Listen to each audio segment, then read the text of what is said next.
On a quiet September evening, Utah Valley University became the stage for a national tragedy. Conservative activist Charlie Kirk, polarizing, outspoken, and controversial, was gunned down during a scheduled speaking event. The crowd scattered in chaos. A single shot from a rooftop changed the course of political discourse in America. Charlie Kirk would not survive. Shock gripped the nation. Within hours, police identified their suspect, 22-year-old Tyler James Robinson. But this was no ordinary arrest, and Tyler was no ordinary suspect. Behind the headlines lies a disturbing trail of hidden messages, secret weapons, and suppressed evidence. At the center of it all, his roommate. More than a roommate, in fact, his romantic partner. A person who would later step into the spotlight as the one who revealed the truth. What really drove Tyler Robinson to carry out this act? What role did the roommate play? And what dangerous secrets were exposed? To understand the crime, we must first understand the victim. Charlie Kirk. Founder of Turning Point USA. A young firebrand of conservative politics, a man adored by supporters and despised by critics. His views on politics, society, and LGBTQ+ rights made him one of the most polarizing public figures of his generation. For his followers, he was a warrior of free speech. For his opponents, a voice of hate. That tension, celebration on one side, outrage on the other, set the stage for violence. Now, the accused, Tyler James Robinson. Just 22 years old. No prior record. By many accounts, he was quiet, intelligent, and increasingly restless. His mother recalls a young man who, over the last year, shifted politically, leaning further left, becoming outspoken in support of gay and trans rights. But at home, conflict brewed. His father's conservative views clashed violently with Tyler's own. And in the middle of that ideological battlefield came a gift, his grandfather's bolt-action rifle. A weapon that would later be linked to the fatal shot. Tyler shared his small world with his roommate and romantic partner, biologically male, transitioning, navigating their own struggles with identity and acceptance. Court documents later described the roommate as cooperative, and utterly aghast at what unfolded. Yet their testimony, their text messages, and the evidence hidden in their apartment would change the course of this investigation. September 10, 2025. Utah Valley University. Witnesses report a shadowy figure on the rooftop. A shot fired. Panic. Chaos. Charlie Kirk struck down. Hours later, police discover the rifle in the woods, wrapped in a towel. Nearby, shell casings engraved with mocking messages. Surveillance footage places Robinson at the scene. Just when it seemed Robinson might vanish into the night, his roommate stumbled upon a chilling discovery, a handwritten note, and a series of text messages, Robinson's own words, confessing what he had done. The truth was no longer hidden. But one question remained: would the roommate risk everything by handing it over to authorities, or stay silent, protecting the person they loved most? The investigation deepened when the roommate made a chilling discovery. A text from Robinson read, "Drop what you are doing, look under my keyboard." Obeying the message, the roommate lifted the keys and found a handwritten note. It read, "I had the opportunity to take out Charlie Kirk and I'm going to take it." The defense prepared its counterattack. Were the texts authentic? Were the messages proof of intent, or simply the ramblings of a disturbed young man? Could ideological radicalization alone establish motive beyond a reasonable doubt? And what of Robinson's mental state? Was this a calculated killing, or a mind unraveling? The courtroom loomed on the horizon. Spectators braced for the opening statements. The roommate prepared to testify, or perhaps to be excluded. A single piece of evidence stood at the heart of the case: the DNA on the towel and screwdriver, the engraved bullets, the words that tied motive to action. Would that be enough to convict? And then, the lingering questions. Did Robinson act entirely alone? Did anyone know of the plan before the shot was fired? Or were there unseen hands guiding him from the shadows? The trial began with opening statements that set the courtroom ablaze. Prosecutors painted a picture of calculated intent, rooted in ideological hatred. They described a young man who allowed his rage to fester until it exploded into violence.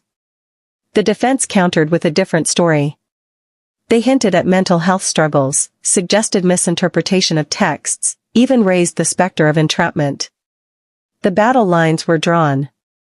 Then came the witnesses. The roommates stepped forward, voice trembling, as they read the messages aloud. The chilling words echoed across the courtroom, "I had enough of his hatred.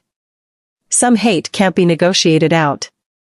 Digital forensic experts confirmed the message's authenticity. The FBI's DNA laboratory presented its findings: the towel, the screwdriver, the rifle, every piece pointed back to Robinson. Surveillance footage placed him on the rooftop. And in the evidence box, the rifle itself, traced back to his grandfather's gift. Each detail tightened the noose. And then there was the roommate. Once a shadow in the background, now thrust into the glare of public scrutiny. They were praised by some for their courage, vilified by others for breaking loyalty. The emotional toll was crushing, privacy eroded, safety questioned. Imagine carrying the knowledge that the person you lived with, trusted, even loved in some capacity, was plotting a murder. They were both a witness and a victim, forced into a role no one should ever have to play. Yet, the questions would not die.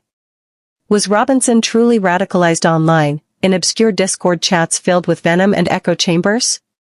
Who else saw those messages and stayed silent? Were there co-conspirators? And what about the bullets, engraved with mocking phrases? Were they truly his creation, or, as some whispered, planted to dramatize the case?